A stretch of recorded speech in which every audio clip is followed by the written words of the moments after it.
Hi, welcome to our channel where we share the most intriguing stories. They thought the mountain was abandoned, a quiet ridge forgotten by its owner, ripe for the taking. But when a ruthless HOA tried to steal one man's wilderness sanctuary, they sparked a war they never saw coming. This isn't just a land dispute, it's a siege. And the mountain fights back.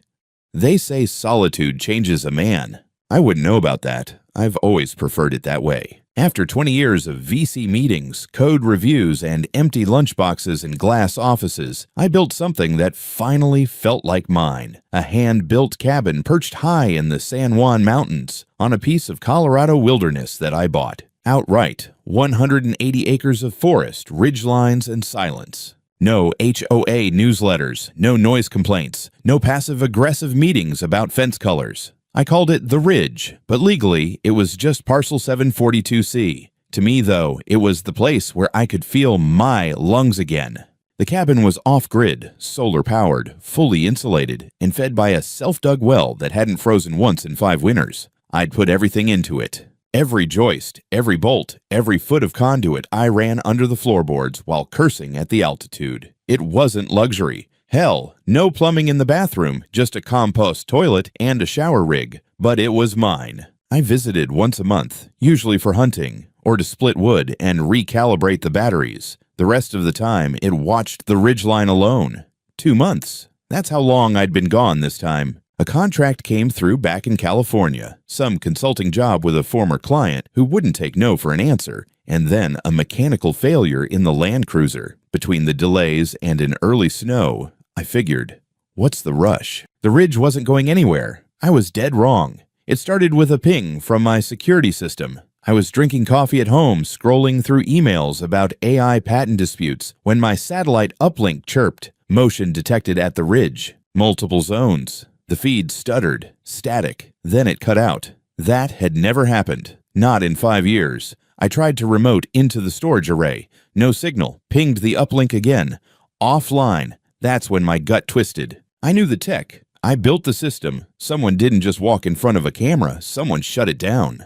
By noon, I'd thrown a bag in the back of a rental truck, Chevy, decent tires, and I was hauling ass out of Durango with 3 protein bars, a 9mm Glock in the glove box, and enough caffeine in my blood to skip sleep for 2 days. I took the long road up, Highway 160, to a Forest Service route that led to a turnoff barely anyone knew. My private road was never paved, but I kept it cleared. Except this time, halfway up the slope, I saw brake lights, a goddamn barricade. 2 pickup trucks were parked side by side, nose in, blocking the road. Orange reflective barrels flanked them, along with what looked like a custom-made sign. Aspen Creek HOA Recreational Access Point, members only. You've got to be kidding me. I killed the engine and stepped out, the cold mountain air slapping me in the face. A man in dark tactical gear stepped forward. Not police, not military. Private security with the Aspen Creek HOA logo stitched onto his vest like this was some suburban militia cosplay. Another guy stood behind him, hand on a holstered sidearm. Real enough. Sir, this is a restricted access point, the front one said. HOA property, please turn around. I blinked. This is private land. Not according to our jurisdiction, he replied without missing a beat. This is a recreational zone designated by the Aspen Creek HOA. Entry restricted to residents and their guests. I laughed. I couldn't help it. Buddy, I've owned this land since you were probably taking your SATs. Parcel 742C. I've got the deed framed above the fireplace. You're standing on my road. Sir, we were instructed not to allow access. If you'd like to file a complaint, you can speak with HOA management during business hours. I narrowed my eyes. Who gave that instruction? He hesitated. Director Woods. Oh-ho. There it was. The name. I'd heard of him in passing, a retired logistics officer who took HOA management a little too seriously in the development down the hill. I never paid him much attention. Why would I? His HOA had nothing to do with my land. I turned without another word, heart pounding now. I didn't need a fight. Not here, not yet. Let them think they'd won. Back in the truck, I pulled a U-turn and headed downhill. I was too rattled to think straight, but I knew one thing. I wasn't getting back to the ridge through the front gate, so I called in a favor. In Monroe Springs, I hit up an old outfitter buddy and rented a beat-up Jeep Wrangler with a winch and aggressive tires. Then I waited. 1 a.m., I left the motel and took the fire access road, an old logging trail that looped wide through national forest before cutting back along the ridgeline. No cameras, no signs, no patrol. It took 2 hours and one near rollover, but I made it. When I crested the final ridge and saw the cabin, my stomach sank. Floodlights were strung up on my porch. A campfire burned out front. There were at least a dozen tents scattered across my clearing. Families, couples, some guy cooking chili over my split firewood. My front door was open. Music played from a Bluetooth speaker propped in my windowsill. They were treating my sanctuary like a goddamn summer camp. I didn't move. I just sat there in the dark, engine off, hands on the wheel, letting the rage simmer beneath my ribs like a second heartbeat. They thought I was gone. They thought this place was abandoned. They were about to find out just how wrong they were. I didn't sleep that night, just sat in the dark Jeep, parked under a stand of ponderosa pines a few hundred yards above the cabin, watching them. Binoculars in one hand, Glock in the other. I wasn't paranoid, I was prepared. The kind of prepared you get after a lifetime in Silicon Valley watching good people get eaten alive by boardroom hyenas. Those bastards wore suits. These wore hiking boots and Patagonia fleeces. Same smell. By 4 a.m., most of the camp was quiet, except for one guy still snoring on my porch swing. I waited another hour, then drove the Jeep off-trail around the east side of the ridge, hidden behind a bluff. Hiked the last quarter mile in silence, navigating by memory, heart racing. Every crunch of ice beneath my boots sounded like a gunshot. But no one saw me. These weren't trained invaders, just smug suburbanites playing colonizer. The back door was unlocked. Of course it was. I stepped into my cabin and felt my stomach twist. Mud everywhere. Smell of burnt wood and beer. The table I'd hand-sanded for weeks was covered in hot sauce stains and someone's sad attempt at carving initials. My grandfather's hunting rifle was gone from the mantel. The books, wet, scattered. A child's crayon drawing taped to the refrigerator. Aspen Creek Nature Cabin. There was a marshmallow stuck to my solar control panel. Just fused there, like some sugary badge of occupation. I powered up my laptop, miraculously still there in the gun safe, and pulled footage from the hardwired backup drives. Thank God I built redundancy. Over the next hour, I watched my fury sharpen into something colder. Timestamp. 3 weeks ago. A convoy of HOA trucks rolled up the road. 6 men in uniform stepped out, cut the chain at my gate, and installed a sign that said, HOA Recreation Zone, Aspen Creek Trail Access. They walked straight up to the cabin. The lead guy, short, thick-necked, probably ex-military, gestured at the door, then smashed the lock with a crowbar. 2 others followed him inside. They all laughed. Timestamp. 1 week later. Families arriving, setting up tents. One woman hung fairy lights from my trees. Another tried to turn my shed into a wellness yurt. There was a guy who lit a fire pit less than 6 feet from my propane tank. I had all the footage I needed, and a growing need to see someone in handcuffs. By 8 a.m., I'd radioed the county sheriff's office. Luckily, the signal booster still worked. Told dispatch there was an ongoing illegal occupation of private property, that I had surveillance evidence, and that I was requesting immediate intervention. They promised to send a deputy and, upon hearing the words forcible entry and unauthorized structure use, put me through to a U.S. Marshal out of Silverton. I spent the next hour compiling everything: surveillance stills, GPS coordinates, land surveys, and a high-resolution scan of my deed. I emailed it all to my attorney back in California, CC'd a local firm I found online with property rights litigation in bold on their homepage. At 10:45, I saw the dust trail winding up the road. 2 county vehicles, 1 marked, 1 not. Out stepped a deputy in a brown jacket, and next to him a broad-shouldered man with mirrored sunglasses and a U.S. Marshal Service badge that gleamed like Judgment Day. "Mr. Miller," the marshal said as I approached, "I believe we've got some people who need to be educated." We walked through the meadow together, the deputy recording everything on his body cam.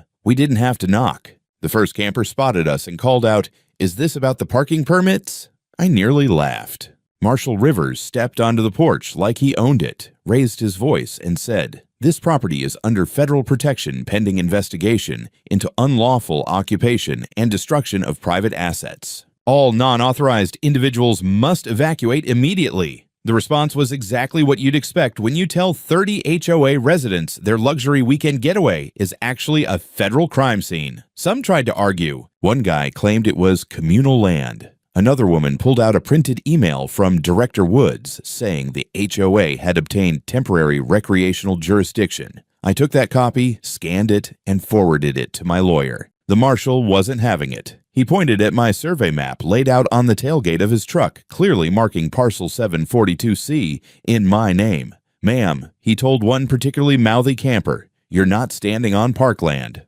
You're standing on Mr. Miller's bedroom rug. By early afternoon, the site was cleared. Everyone was told to vacate. Some didn't go quietly. One guy tried to argue that his kids had already bonded with the wildlife. The deputy threatened trespassing charges. That helped.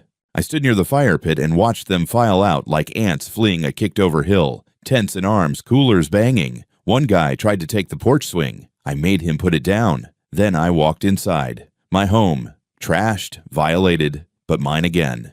I sat in the corner with my laptop, began uploading footage to a secure cloud server, and titled the folder Aspen Creek Invasion Phase 1. This was far from over, but now I had names, faces, timestamps, and the law on my side. Let them come. 2 days after the eviction, I was back in town, sitting across from a sharp-jawed lawyer named Marcus Lowell, who looked like the kind of guy that sued oil companies for sport. His office was in a glass and brick building off Main Street in Silverton, with enough degrees on the wall to make Harvard blush. I handed him a hard drive, a folder of survey maps, and a USB stick labeled Marshmallow Occupation Full Cut. He plugged it all in and watched in silence. HOA security breaking locks, campers dragging coolers, children drawing murals on my front door. When the video ended, he leaned back and said, "You've got them by the balls. Now let's make them feel it." We filed an emergency injunction to freeze any claim of recreational access on parcel 742C. The county clerk processed it in under an hour. That's when Marcus asked, "Did you know they filed for administrative reassignment of your land?" I stared at him. "Come again?" He turned his monitor toward me. On the screen, a scanned document stamped 3 weeks prior. Aspen Creek HOA had filed a formal application for community use reclassification through a state-level program I'd never even heard of, Public Servitude Initiative Section 7.14b. The kind of bureaucratic weapon designed for reclaiming genuinely abandoned lots, flood zones, old mining claims. Not a fully functional deeded lived-in cabin with working Wi-Fi. They were trying to steal my land on paper. We traced the application to the county zoning office. Guess who signed the initial review? A guy named Robert Lakewood, board member of the County Development Commission and, drumroll, golfing buddy of HOA President Alden Woods. It clicked into place like a loaded chamber. This wasn't a misunderstanding. It was a slow-moving heist. Alden Woods. I hadn't met him yet, but the name carried weight in Monroe Springs like a storm warning. Retired Army logistics officer, ran the Aspen Creek HOA like a forward operating base. Everyone called him the Colonel, even though he was technically just a civilian now. Man loved order, probably labeled his cereal. Turns out 3 months ago, he'd pitched a plan to revitalize underused Highland property in front of the Aspen Creek Board, claimed it would create low-impact recreational zones for HOA members, funded by increased dues and private donors. He even produced mock-up maps that included my cabin as a Phase 1 lodge site. That's when I realized he knew it was my land. They all did. And they were gambling that if I didn't show up, if the place looked abandoned long enough, they could bulldoze paperwork through the back channels and claim it under the radar. Too bad I came back. Marcus brought in backup, Jane Rivers, a former district prosecutor who left government because she wanted to shoot back legally. Now she specialized in property defense and was grinning like a wolf. She took one look at the HOA's claim and said, "This smells like backroom sweat and bourbon. Let's burn it down." While the legal team started tearing into the county's servitude petition, I went back to the ridge to secure the place properly. Reinforced the gate, welded new hinges, installed infrared tripwires and a live-streaming drone system I'd built as a hobby years ago. If anyone so much as blinked at my pine cones, I'd see it in 4K. I also reached out to Sarah Chen, a journalist from the Durango Daily Sun who'd once covered a corporate land grab in Telluride. I sent her a tip, a few clips from the security footage, and one line. "Ever seen a homeowner association commit land fraud?" She called me the same night. Next morning, she showed up at the Ridge with a thermal coat, camera, and enough curiosity to fuel a congressional hearing. We sat by the fire pit, drinking canned coffee while I told her everything, start to finish. She took notes. Then asked if I had any documentation. I gave her all of it. Maps, deeds, footage, the HOA filing, photos of my cabin trashed, the crayon sign on the fridge, the video where one HOA member actually pisses into my woodpile. She didn't flinch.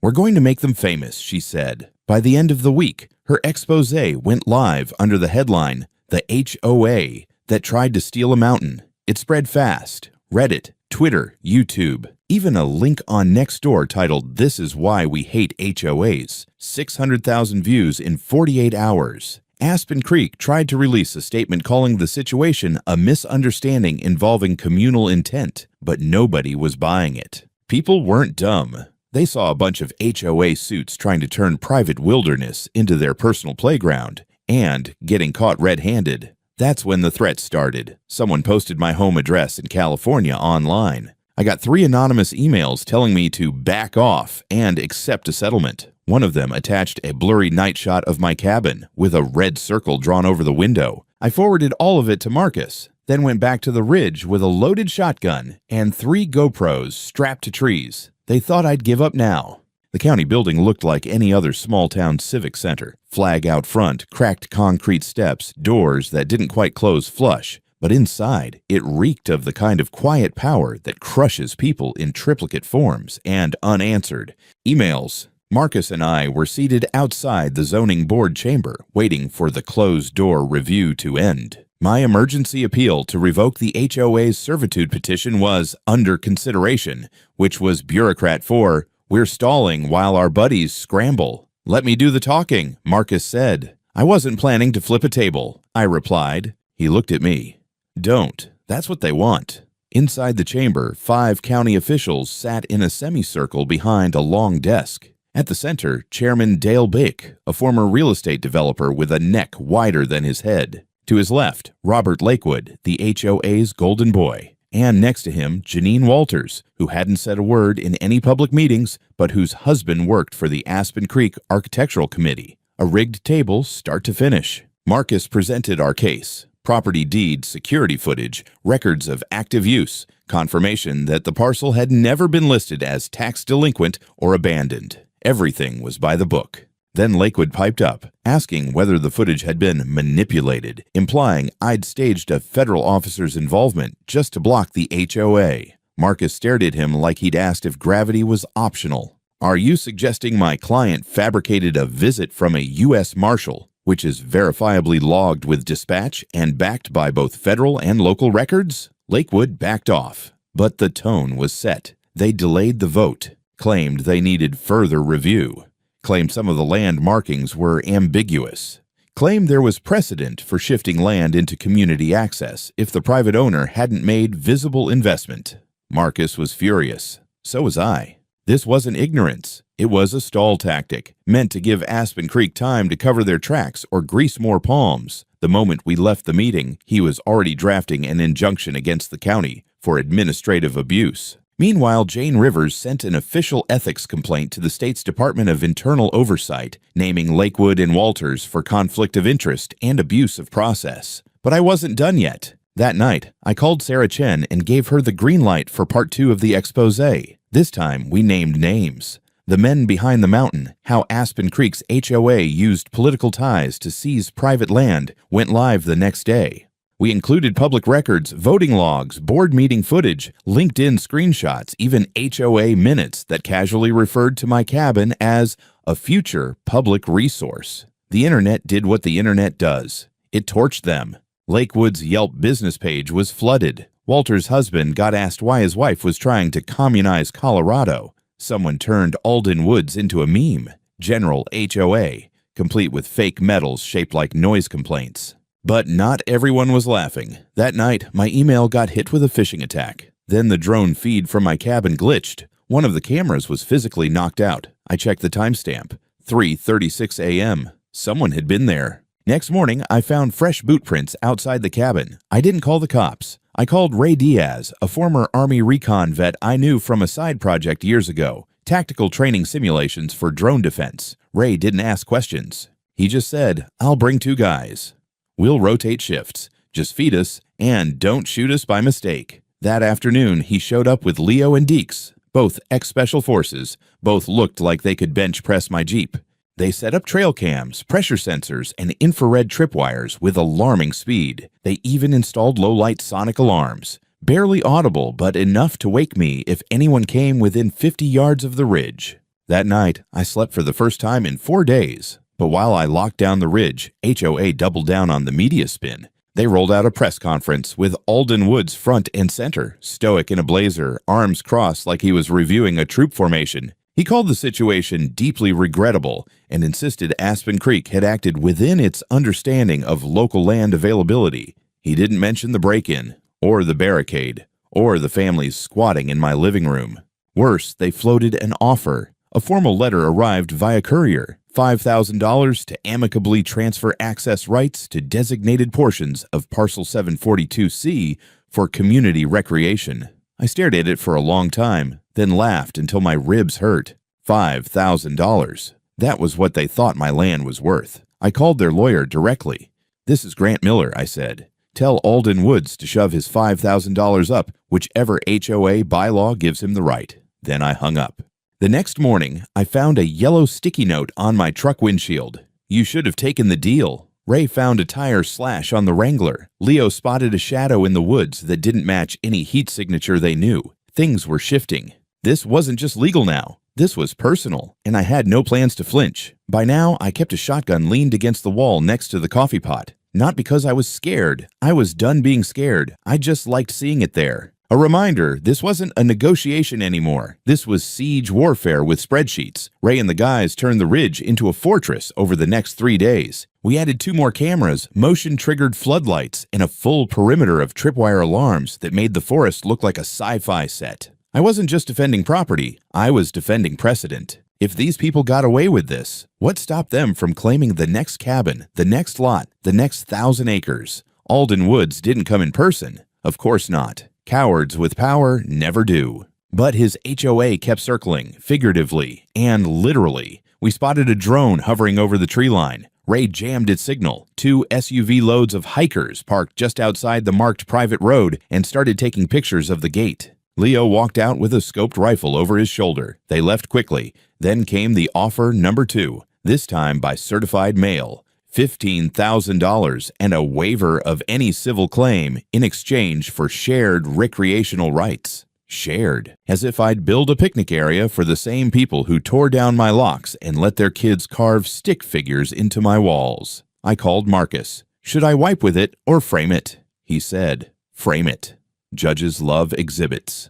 Then came the breach. It happened at 2:38 in the morning. We caught them on thermal first. 10 figures, hooded, flashlights taped with red cellophane like they were in some kind of budget black ops movie. They cut through the southern fence line, the only stretch we hadn't fully reinforced. They were clumsy, tripped one of the ground sensors. Ray hit the alarm manually, flooding the tree line with strobe lights and a screech that would make a raccoon go sterile. I was out the door in 5 seconds, boots half-laced, shotgun in hand. The invaders scattered. One fell face first into a snowbank and started crying. Another tried to vault the fence and got his jacket caught. Ray tackled one. Leo and Deeks didn't even have to draw weapons. The sound alone was enough. By the time the police arrived, 6 of them were still on the property. 3 were teens, 2 were mid-30s, and 1 was a gray-haired woman in yoga pants who kept shouting that nature belongs to everyone. The deputies cuffed them all. One of the kids was carrying a printed HOA newsletter with Community Expedition Ridge Trail Access scribbled on top in pen. It wasn't even subtle. Alden's fingerprints weren't on it, but his style was. The next morning, the story broke wide. Sarah Chen ran the headline, "Aspen Creek HOA linked to armed trespass incident. Vigilante enforcement backfires." Every outlet from Denver to Seattle picked it up. Twitter went nuclear. Reddit flamed with rage. HOA hell trended for 48 hours. Meanwhile, I filed a formal police report against Alden Woods and the HOA board for conspiracy to commit unlawful entry and incitement of trespassing. Marcus added a civil suit, unauthorized use of private land, material damages, and emotional distress. Then I pulled the big lever. I emailed the full video package, every night cam clip, every frame of the break-in, every shot of Ray and his guys acting with restraint, to a legal channel on YouTube called Land Law Uncensored. Their channel was full of deep dives into property disputes and corrupt zoning boards. The host, a former federal judge turned creator, called me within a day. "This is insane," he said. "We'll feature it." 70-minute special. I said, "Make it count." And they did. The video went viral. It wasn't just HOA critics now. It was survivalists, property rights activists, libertarians, even mainstream legal circles. Suddenly, Parcel 742C became a symbol, not just a place. But Aspen Creek still wasn't backing off. Instead, they sent a new legal rep, smoother, quieter, wearing a $2,000 suit and a smile that said, "Settlement." He showed up at Marcus's office with a revised proposal and an apology for the uncoordinated actions of individual residents. They offered me $25,000 plus full liability coverage for any structural discrepancies their people might have caused. I told Marcus to tell him to shove his structural discrepancies into his escrow account. That night, we installed a final sign at the ridge gate, polished steel, motion lit, private property. Trespassers will be prosecuted. Smile for the camera. Let them read it in the dark. Some battles you win with bullets, others you win with paperwork. This was both. The lawsuit was officially filed in the San Miguel County Court 2 weeks after the break-in. Marcus made sure it hit hard.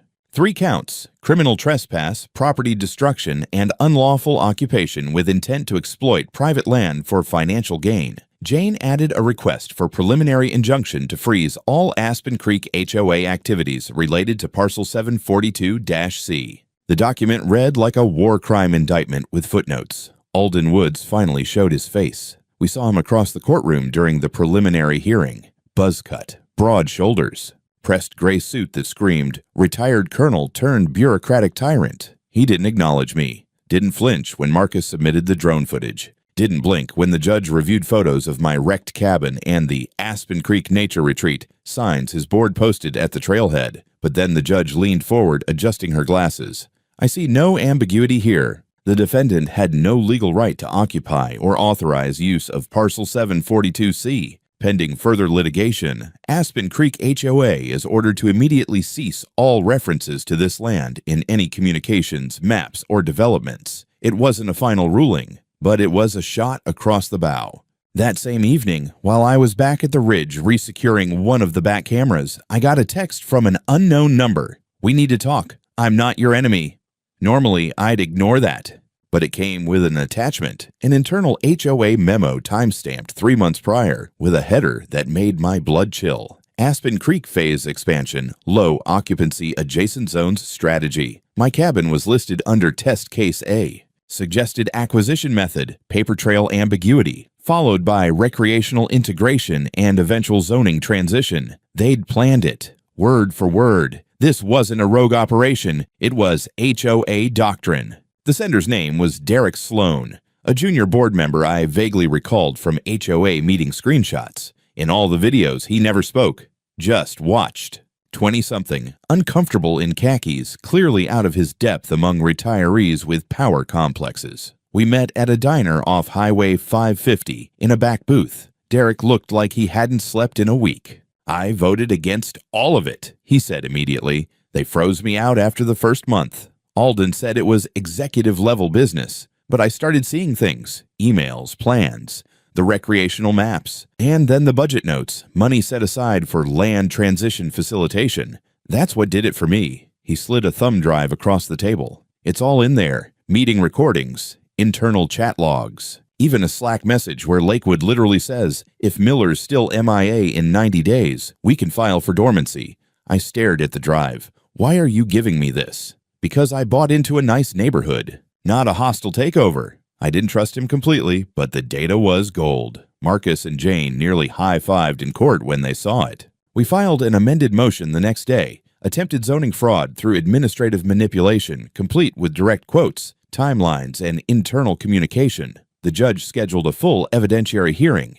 The HOA scrambled. They held an emergency meeting that Sunday. Sarah Chen snuck in a mic. The board was fractured. 3 members wanted to settle immediately. One suggested publicly blaming Alden. Someone actually asked, "Can we pretend the hikers acted independently?" It was too late. The damage was public. Then, the county hit back. Based on Jane's ethics complaints and the new internal leaks, the Colorado Department of Internal Oversight opened an investigation into Chairman Beck, Lakewood, and Walters for abuse of administrative procedure and undeclared conflicts of interest.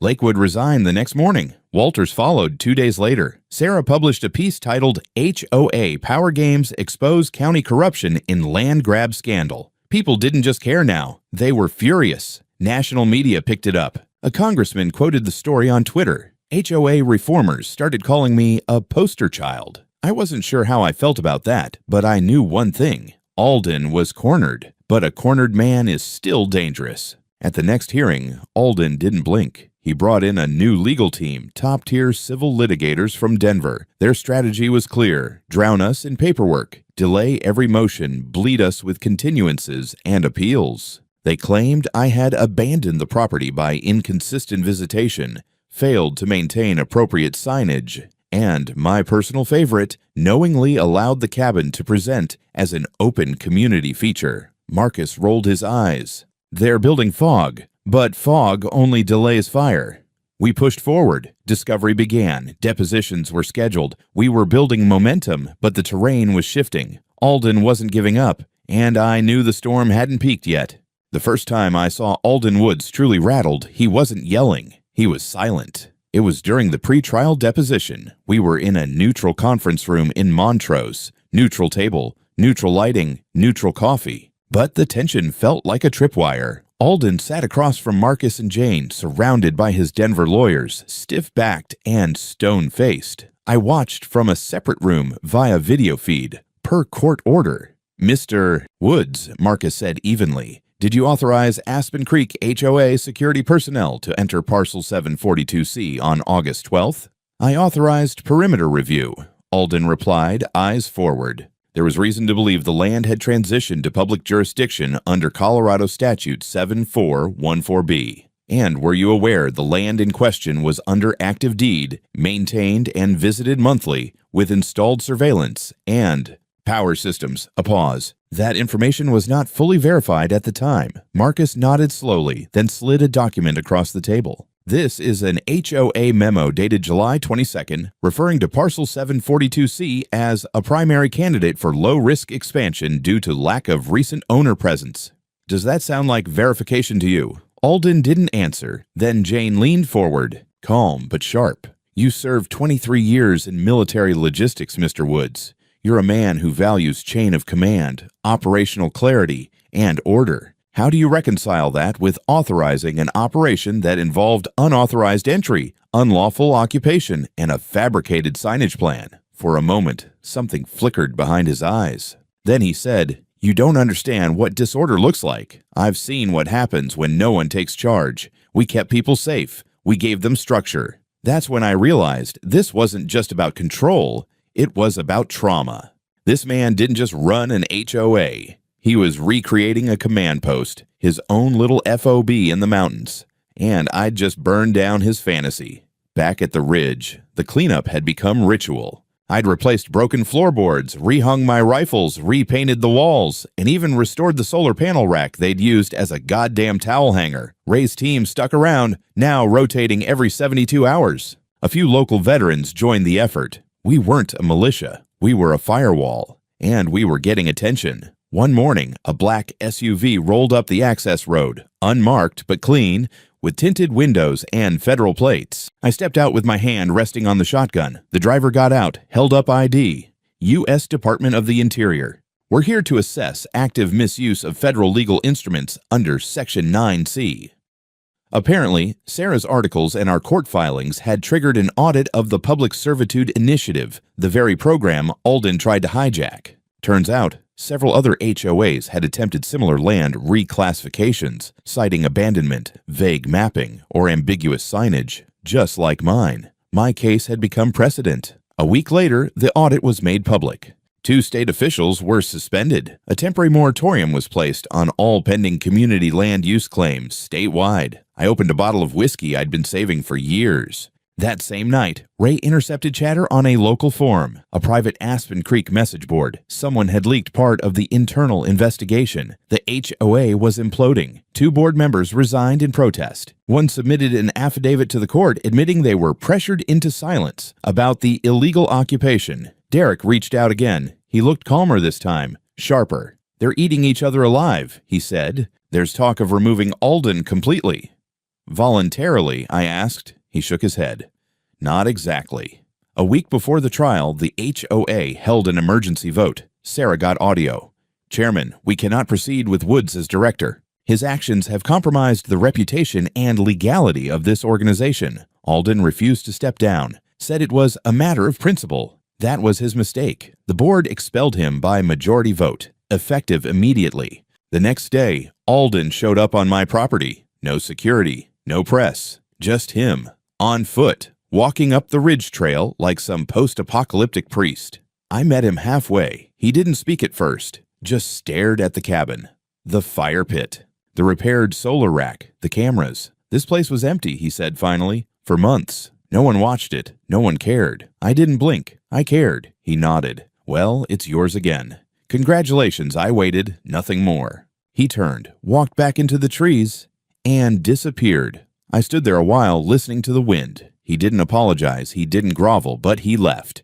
And I knew something had just ended. The courtroom was packed. Locals, journalists, 2 HOA members who testified against Alden, a YouTuber in a hoodie whispering into a mic. Even Derek was there, sitting in the back row, hands clasped like he was watching a funeral. Judge Howard leaned forward on the bench, her expression the same neutral wall she'd maintained for 3 weeks. But her words weren't neutral. "Based on the overwhelming evidence presented," she said, "including but not limited to verified video surveillance, digital correspondence between HOA board members, the testimony of multiple residents, and the physical damage documented by law, enforcement, and private contractors, this court finds the Aspen Creek Homeowners Association liable for unlawful occupation, destruction of property, and attempted coercion of legal ownership through administrative manipulation." She paused. Silence. No one dared breathe. "In accordance with state and federal law, the HOA is ordered to pay restitution in the amount of $1,500,000 to Mr. Grant Miller and to issue a formal written and public apology acknowledging their unlawful actions. Furthermore, all applications submitted by the HOA regarding Parcel 742-C are nullified and permanently barred from resubmission under any pretext. This includes any future development attempts under renamed entities or merged associations." I didn't smile. I didn't even move. Just sat there, letting it soak in like sun on bare skin after a long winter. Alden wasn't present. His lawyers were. They didn't say a word. After the ruling, I walked out without speaking to anyone down the courthouse steps past the waiting cameras. I didn't stop until I reached my truck. I opened the door, paused, and looked up at the mountains. The ridge had waited. Now it was mine again, fully, legally, irrevocably. 2 weeks later, we installed a new gate, steel reinforced, biometrics, the kind you'd use at a military compound. Ray and Leo helped weld it. I paid them double, not because they asked, just because it felt right. At the center of the gate, bolted into a block of Colorado granite, was a custom bronze plaque. Private property. Approach. Hawks. Prosecution established 2017. Still standing trespassers make great content. Tourists laughed when they saw it. Locals took selfies. I didn't care. It wasn't for them.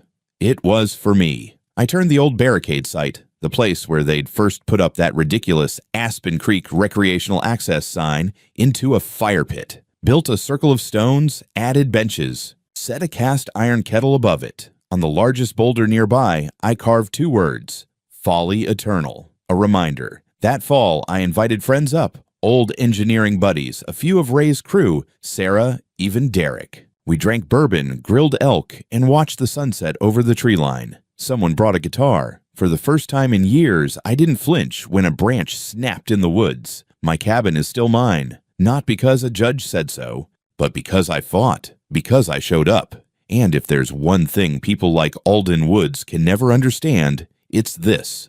Sometimes the mountain fights back.